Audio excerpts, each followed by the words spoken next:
Hello guys, welcome back to my channel. বন্ধুরা, আশা করছি তোমরা ভালো আছো, সুস্থ আছো। বন্ধুরা, আমিও ভালো আছি। তো সরি, তো আজকে চলে এসেছি নতুন একটা ভিডিওতে আমি রিয়াক্ট করব। তো ভিডিওটা হচ্ছে ডেভেলপমেন্ট সম্পর্কে। তো ভিডিওটার টাইটেল হচ্ছে ভারত পাকিস্তানকে ফাটিয়ে শীর্ষে বাংলাদেশ, সর্বোচ্চ মাথাপিছু আয় বাংলাদেশে। তো আমি এই ভিডিওটা নিচ্ছি আমি নিবিড় মাহমুদ ইউটিউব চ্যানেল থেকে, এবং আমি অরিজিনাল লিঙ্কটা ডিসক্রিপশন বক্সে দিয়ে রাখবো। ওখানে গিয়ে অরিজিনাল ভিডিওটা দেখতে পারো, এবং সাথে সাথে আমার রিয়াকশন যদি ভালো লাগে আমার ভিডিওটা সাবস্ক্রাইব করে দিও, এবং ফেসবুক, ইনস্টাগ্রাম লিঙ্কটা দেওয়া থাকবে, ওখানে গিয়ে তোমরা ফলো করে নিও। আর তোমাদের মতামত অবশ্যই কমেন্ট বক্সে আমাকে জানিও।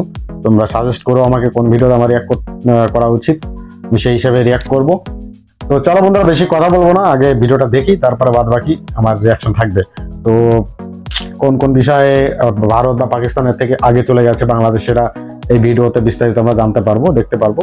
তো সাথে থেকো, পাশে থেকো। তো চলো 1 2 3 লেটস গো।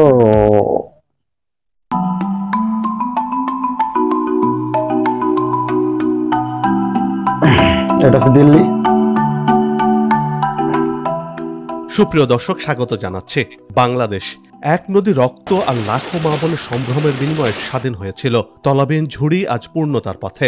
শূন্য থেকে যাত্রা করা দেশটি স্বল্পোন্নত দেশ থেকে উন্নয়নশীল দেশের কাতারে নাম লিখিয়েছে, হয়েছে উন্নয়নের রোল মডেল। এই দেশটি গেল 15 বছরে ডিজিটাল বাংলাদেশে রূপান্তরিত হয়েছে। অর্থনীতির ভিতের উপর গড়তে চলেছে। এর মধ্যে দেশের মানুষের মাথাপিছু আয় বেড়েছে, জিডিপি, খাদ্যে স্বয়ংসম্পূর্ণতা অর্জনকারী দেশটি এরই মধ্যে অনেক দেশকে ছাড়িয়ে গেছে। হায়নার কাছ থেকে স্বাধীনতা ছিনিয়ে আনা সেই দেশ অনেক আগেই পাকিস্তানকে ছাড়িয়ে গেছে। এবার প্রতিবেশী দেশ ভারতকেও ছাড়িয়ে গেল। কোন কোন খাতে এই বিস্ময়কর অর্জন করেছে বাংলাদেশ, কিভাবে হলো, এসবের আদ্যপান্ত নিয়ে সাজিয়েছি এবারের পর্বটি। দর্শক, বিস্তারিত জানতে পুরো ভিডিওটি দেখুন। চলুন চলে যাই মূল ভিডিওতে।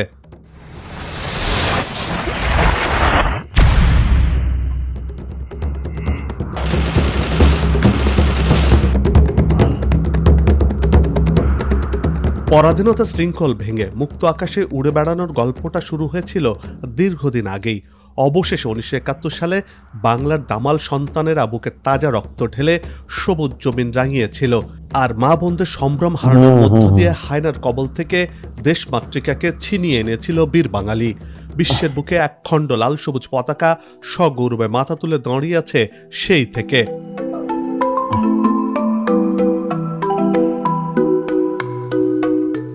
রক্ত দিয়ে নাম লেখানো সেই বাংলাদেশ অনেক চড়াই উচ্চাই পাড়ি দিয়ে হাঁটি হাঁটি পাপা করে এগিয়ে চলছে। 1973 সালে 8 বিলিয়ন মার্কিন ডলারের অর্থনীতির দেশটি বর্তমানে 460 বিলিয়ন মার্কিন ডলার অতিক্রম করেছে। 2009-10 থেকে 2018-19 অর্থ বছর পর্যন্ত প্রবৃদ্ধি হয় 6% ওপরে। 2018-19 অর্থ বছরের সর্বোচ্চ 8.15% উন্নীত হয়েছিল। 2017 সালে বাংলাদেশ স্বল্পোন্নত দেশ থেকে উন্নয়নশীল মধ্যম আয়ের দেশের নাম লেখায় এই বাংলাদেশ। এক সময় অনেকেই এই দেশটির টিকে থাকা নিয়ে সন্দেহ প্রকাশ করেছিল। তাদের মুখ ভোঁতা করে দিয়ে সেই দেশটি এখন বিশ্বের কাছে উন্নয়নের রোল মডেল হয়েছে। সত্যি তাই।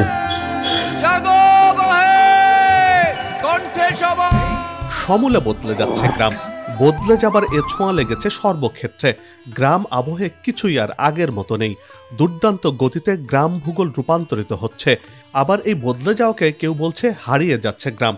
সনাতন গ্রাম ধারণার বিপরীতে দাঁড়াচ্ছে আধুনিক নাগরিক সুবিধা সম্বলিত উন্নত গ্রাম। গ্রাম হয়ে উঠছে গতিশীল সত্তার স্মারক। গ্রাম হলো আবেগ আর অনুরাগের আতুর ঘর। আতুর ঘরের খোলনলচে বদলে দিতে উদ্যত হয়েছে অনেকে অনেকভাবে। রূপান্তর আকাঙ্ক্ষা জেগেছে গ্রামের ভেতর।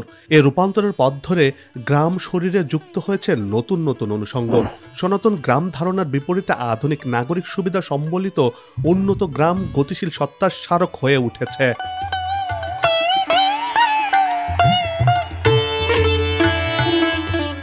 গ্রামের মানুষের যোগাযোগের সঙ্গী হয়েছে ইন্টারনেট, স্যাটেলাইট টেলিভিশন, মুঠোফোন আর স্মার্টফোন তো রয়েছেই। প্রযুক্তি নির্ভর যোগাযোগের সাথে দেশের মানুষ অভ্যস্ত হয়ে পড়ছে।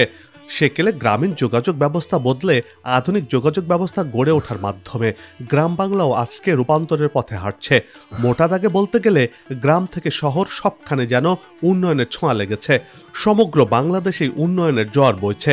বদলে যেতে শুরু করেছে বাংলাদেশ।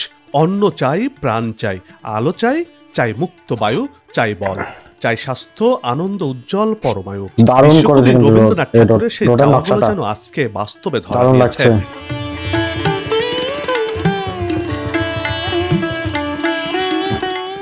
বিশ্বের উন্নত দেশগুলোর পত্রপত্রিকায় অর্থনীতিবিদ এবং থিঙ্ক ট্যাঙ্ক বাংলাদেশের এই অগ্রগতিকে ডেভেলপমেন্ট মিরাকল হিসেবে অভিহিত করেছে। দেশের রপ্তানি আয় 2080-81 অর্থ বছরে $750 মিলিয়ন।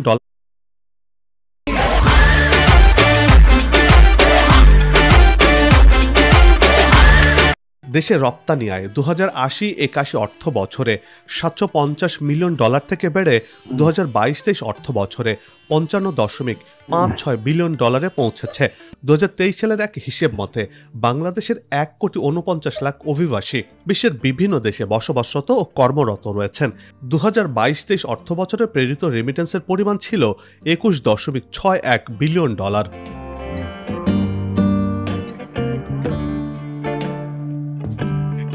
গত 1.5 দশকে 2,35,000 নতুন কর্মসংস্থান সৃষ্টি হয়েছে।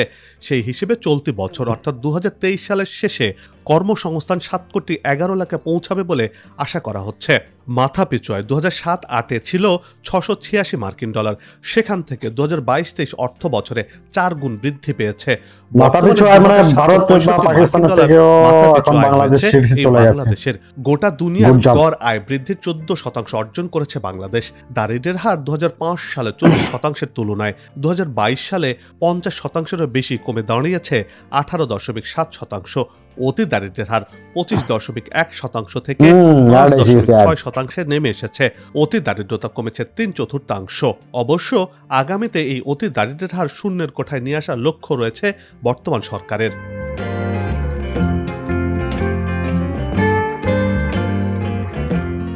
ডিজিটাল বাংলাদেশ প্রতিষ্ঠার মধ্য দিয়ে ভিশন 21 বাস্তবায়ন হয়েছে। এবার লক্ষ্য 2041 সালের মধ্যে উন্নত সমৃদ্ধশালী স্মার্ট দেশ গড়ার। চতুর্থ শিল্প বিপ্লবের নেতৃত্ব দিতে তৈরি হচ্ছে স্মার্ট বাংলাদেশ। বর্তমানে বাংলাদেশ দ্রুত উন্নয়নশীল প্রথম 5টি দেশের মধ্যে একটি। বিশ্ব অর্থনীতির কঠিন চ্যালেঞ্জের বছরেও বাংলাদেশের মোট দেশজ উৎপাদন বা জিডিপির আকার অনেক বেড়েছে। আর তাতে ভর করে বিশ্বের 35তম বড় অর্থনীতির দেশ এখন এই বাংলাদেশ।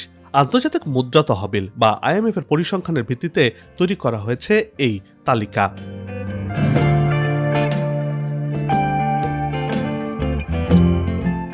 বিশ্বের 50টি বৃহত্তম অর্থনীতির দেশের তালিকায় দক্ষিণ এশিয়ার দেশগুলোর মধ্যে শুধু ভারত ও বাংলাদেশ রয়েছে। এক গবেষণায় দেখা গেছে 2030 সালের মধ্যে বাংলাদেশের অর্থনীতি হবে 28তম বৃহত্তম অর্থনৈতিক দেশ এবং 2025 সালের মধ্যে এর অর্থনৈতিক পরিমাণ হবে $1 ট্রিলিয়ন।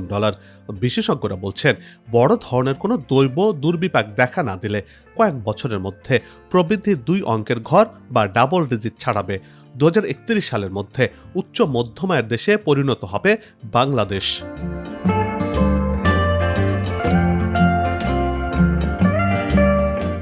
বলা হয়ে থাকে একটি দেশের উন্নয়নের অন্যতম শর্ত হলো উন্নত যোগাযোগ ব্যবস্থা, আর এই যোগাযোগের উপর ভিত্তি করেই গড়ে ওঠে দেশি বিদেশি শিল্প প্রতিষ্ঠান। আর বাংলাদেশও সেই শর্ত পূরণ করতে সারা দেশে সমন্বিত যোগাযোগ ব্যবস্থা গড়ে তুলছে। এতে করে বাংলাদেশ উৎপাদনশীলতায় নতুন পথ দেখাতে শুরু করেছে। কৃষিতে বিপ্লব ঘটেছে, খাদ্যে স্বয়ংসম্পূর্ণতা অর্জন করেছে বাংলাদেশ। সবজি এবং মৎস্য উৎপাদনে বাংলাদেশ এখন বিশ্বের 4র্থতম, পোশাক উৎপাদনে 2য় স্থানে রয়েছে। বলা চলে কৃষি, সেবা, শিল্প খাতের বৈপ্লবিক পরিবর্তনের পেছনে রয়েছে দেশের অর্থনৈতিক অবকাঠামো, বিশেষ করে রাস্তাঘাট, ব্রিজ, কালভার্ট, রেল সহ বিদ্যুৎ খাতে সম্প্রসারণ।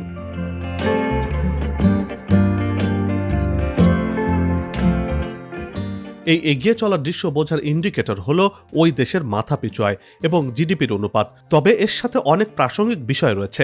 দক্ষিণ এশিয়ার মধ্যে যে কয়েকটি দেশ অর্থনৈতিকভাবে সচ্ছল ও সমৃদ্ধ হচ্ছে তাদের মধ্যে বাংলাদেশ সবথেকে দ্রুত এগিয়ে যাচ্ছে।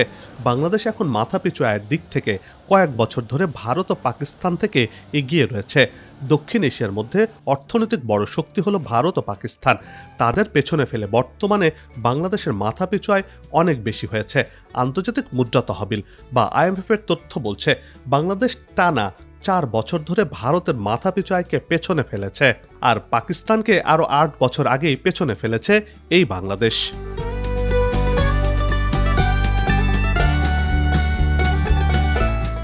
বাংলাদেশের জিডিপি ভারত পাকিস্তান থেকে এগিয়ে। বাংলাদেশের বর্তমান জিডিপি $2,621, ভারতের জিডিপি $2,612 আর পাকিস্তানের জিডিপি $1,471। জিডিপিতে বাহিরের আয়কে অন্তর্ভুক্ত করা হয় না। দেশের অভ্যন্তরে উৎপাদন ও সেবাগুলোকে দেশের সব মানুষকে সমান ভাগে ভাগ করে দিয়ে মাথাপিছু জিডিপি নির্ধারিত হয়। বাংলাদেশ পরিসংখ্যান ব্যুরোর তথ্য বলছে বাংলাদেশের মানুষের মাথাপিছু আয় গড় আয়ের 96% আসে দেশের অভ্যন্তর থেকে। এক দশকে মাথাপিছু আয় দ্বিগুণ করেছে বাংলাদেশ। সর্বশেষ হিসেবে বর্তমানে দেশের মাথাপিছু আয় $2,765। 2013-14 অর্থ বছরে মাথাপিছু আয় ছিল $1,316। আয় ছিল $1,316। গত এক দশকে দক্ষিণ এশিয়ায় সবচেয়ে দ্রুত গতিতে মাথাপিছু আয় বেড়েছে বাংলাদেশে।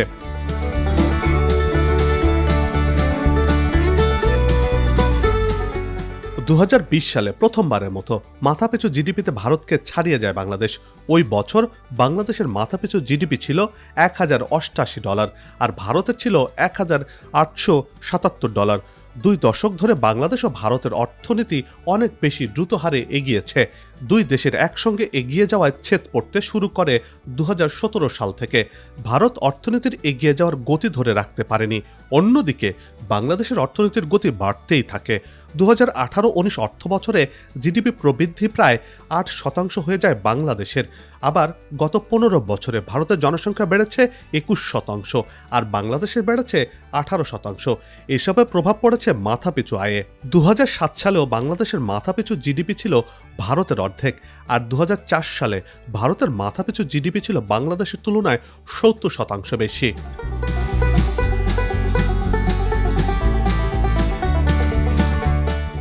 2016 সালে প্রথমবারের মতো পাকিস্তানকে মাথাপিছু জিডিপিতে পেছনে ফেলে বাংলাদেশ। ওই বছর বাংলাদেশের মাথাপিছু জিডিপি বেড়ে দাঁড়ায় $1,659, পাকিস্তানের ছিল $1,468।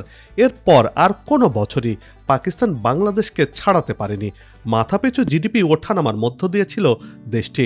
সর্বশেষ 2023 সালে এসে পাকিস্তানের মাথাপিছু জিডিপি দাঁড়ায় $1,471 আর বাংলাদেশের বর্তমান জিডিপি $2,621। পাকিস্তান এখন বরবাদ একটা দেশ হয়ে গেছে, ছাড়িয়ে গেছে।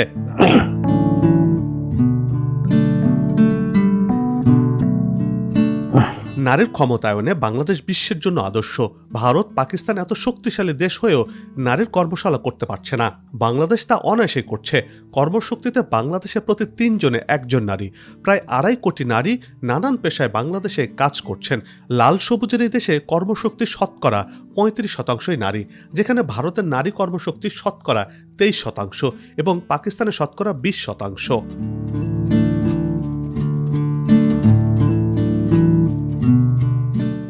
সামাজিক সূচকেও বাংলাদেশ গড় সাফল্য এনেছে। ভারত পাকিস্তান থেকে বাংলাদেশিরা এখন বেশি দিন বেঁচে থাকেন। ভারতের মানুষের গড় আয়ু 72 বছর, পাকিস্তান গড় আয়ু 69 বছর আর বাংলাদেশের মানুষের গড় আয়ু 72.4 বছর। দেশে যখন শান্তি, শৃঙ্খলা ও সুখের ছায়া পড়ে তখনই মানুষ নানান দুশ্চিন্তা থেকে মুক্ত থাকে। অন্যদিকে স্বাস্থ্যসেবা নিশ্চিতের মাধ্যমে গড় আয়ু বেড়ে থাকে। বাংলাদেশে এসব দিক থেকে এগিয়ে গেছে বহুগুণ। সেই সাথে সাক্ষরতার হারেও ভারতের সমপর্যায়ে এবং পাকিস্তান থেকে এগিয়ে রয়েছে বাংলাদেশ। বাংলাদেশ ও ভারতের সাক্ষরতার হার 77% এবং পাকিস্তানের সাক্ষরতার হার 59%।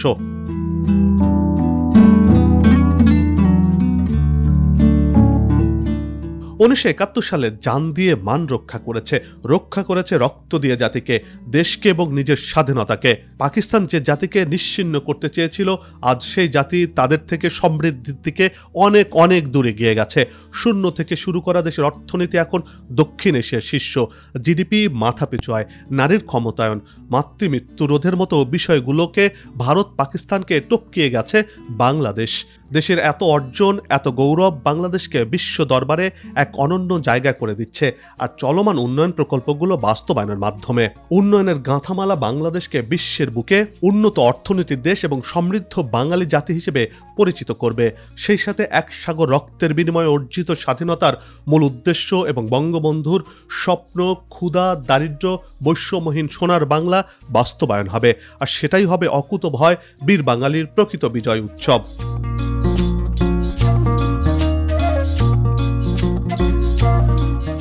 আসুক নতুন দিন, লাগু খাওয়া উন্নয়নের পালে, এমন প্রত্যাশা রেখে এই পর্ব থেকে বিদায় নিচ্ছি। তবে যাবার আগে সে একই অনুরোধ, যেখানে সেখানে ময়লা আবর্জনা ফেলবেন না, পরিবেশের ক্ষতি করবেন না, অযথা হর্ন বাজাবেন না, আপনার দেশের সৌন্দর্য রক্ষায় পোস্টার লাগানো থেকে বিরত থাকুন।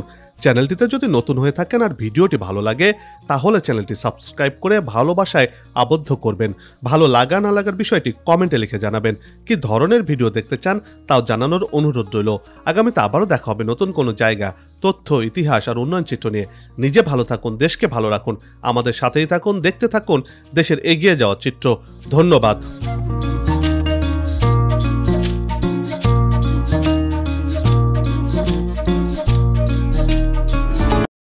ওনার চ্যানেলটা সাবস্ক্রাইব করে দেবো, দারুণ প্রতিবেদন বানিয়েছে উনি। আর আরেকটা কথা বলতে হবে যে বাংলাদেশ সত্যি এগিয়ে যাচ্ছে আর এগিয়ে গেছে। এখন এই প্রতিবেদনটা দেখার পরেও আমি আগেও কিছু ধারণা রেখেছিলাম যে মাথাপিছু আয়ে ভারতের সমান সমান চলছিল বাংলাদেশ, এখন কিন্তু ভারত তো ছাড়িয়ে গেছে। আর পাকিস্তানের কথা যদি বলি, পাকিস্তান তো এখন হয়ে গেছে একদম ভিখারি বলতে পারি, কারণ ওখানে 240 টাকা 250 টাকা আটার কিলো।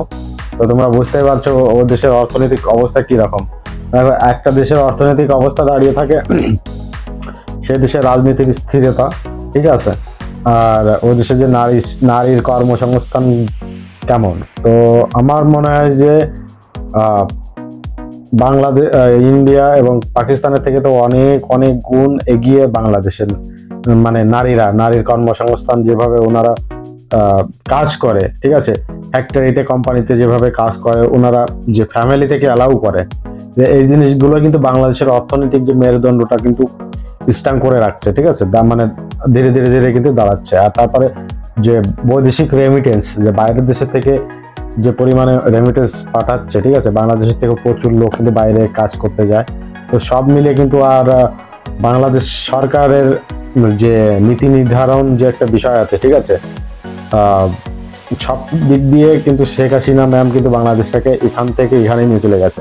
ও যে প্রথমে ভিডিওর শুরুতে বলেছিল যে যুক্তরাষ্ট্রের একটা ফিন্যান্স মিনিস্টার, আমার মনে হয় হেনরি কিসেঞ্জার ওনার নাম ছিল, মেবি, উনি বাংলাদেশ যখন প্রথম আজাদ হয়েছিল, মানে স্বাধীন হয়েছিল পাকিস্তানের থেকে, তখন যুক্তরাষ্ট্র কিন্তু খুশি ছিল না এর থেকে, ঠিক আছে, পাকিস্তান থেকে সেপারেট হয়ে যাওয়াটাকে ভালোভাবে নেয়নি। তখন কিন্তু কটাক্ষ করে এই কথাগুলো বলেছিল যে বাংলাদেশ একটা তলাবিহীন ঝুড়ির মতো, এ দেশটা বেশি দিন চলবে না। কিন্তু আসলে বাংলাদেশ কিন্তু দেখিয়ে দিয়েছে পুরো বিশ্বকে যে যদি দৃঢ় প্রতিজ্ঞা থাকে, ঠিক আছে, মানুষের ভিতর যদি ওই রকম বিশ্বাস এবং পরিশ্রমিক একটা ব্যাপার থাকে না, যে বাংলাদেশের মানুষ অনেক পরিশ্রমিক হচ্ছে, তো এই ব্যাপারটাও কখনো একটা জাতিকে দাবিয়ে রাখতে পারে না, ঠিক আছে। যদি পরিশ্রমিকা যদি মাথা খাটিয়ে যদি বিজনেস করা হয়, তাহলে কিন্তু সবাই মানে ইন্ডিভিজুয়াল পার্সন থেকে বলছি, ইন্ডিভিজুয়াল পার্সন থেকে শুরু করে একটা দেশ পর্যন্ত ডেভেলপ করতে পারবে, ঠিক আছে, আর সেটা করে দেখিয়েছে বাংলাদেশ। আর এর জন্য কিন্তু আমি মনে হয় বাংলাদেশ সরকার কিন্তু অনেক ক্রেডিট পাবে, আর বাংলাদেশের মানুষজনও, ঠিক আছে, কারণ বাংলাদেশের একটা রাজনৈতিক একটা দিক থাকে, যে কোনো একটা দেশের যদি রাজনৈতিক একটা স্থিরতা থাকে, তাহলে কিন্তু সেই দেশ সবাই ইনভেস্ট করতে চায়, সব দেশের থেকে ইনভেস্ট আসে, ঠিক আছে, বাণিজ্যিক মুদ্রা মানে বাড়তে থাকে। আর যদি পাকিস্তানের মতো আজকে এখানে দাঙ্গা, কালকে ওখানে দাঙ্গা, এখানে ওখানে এরকম টেররিস্ট অ্যাটাক এগুলো হতে থাকে, তাহলে কিন্তু কোনো দেশের কোনো ইনভেস্টমেন্ট আসে না। তো যাই হোক বন্ধুরা, ভিডিওটা দেখে অনেক কিছু জানতে পারলাম। তো তোমরা অবশ্যই আমাকে সাজেস্ট করো আমার আরও কোনো ভিডিওতে এভাবে মানে আমার রিঅ্যাক্ট করা উচিত কিনা। আমি কিন্তু অনেক কন্টেন্টগুলো জানি না, তোমরা সাজেস্ট করো এবং তোমরা অবশ্যই কমেন্ট করো তোমাদের মতামত। তো আজকের মতো এখানেই বিদায় নিচ্ছি, আবার দেখা হচ্ছে তোমার সঙ্গে পরবর্তী নতুন ভিডিওতে। ততক্ষণ তোমরা ভালো থেকো, সুস্থ থেকো, টাটা, বাই বাই।